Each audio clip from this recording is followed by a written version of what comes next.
ওই ওপরওয়ালার যদি পাইতাম না, তাহলে জিজ্ঞেস করতাম, মানুষ বানাইছো ঠিক আছে, মেয়ে মানুষ কেন বানাইছো?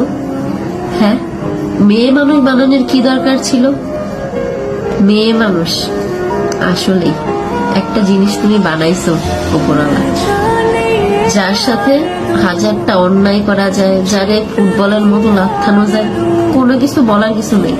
মানুষ তো এমনও বলে যে মেয়ে মানুষ জন্ম নিলে নাকি মাটি কাইপা ওঠে, যে মেয়ে মানুষ জন্ম নিচ্ছে মাটিতেও নাকি ভয় পায়।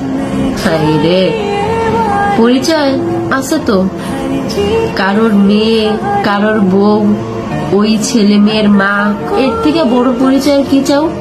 এতটুকুই তো যথেষ্ট। তারপরেও যদি কেউ পরিচয় বানাইতে যায়, তাহলে সমাজের মানুষ কি বলে জানেন?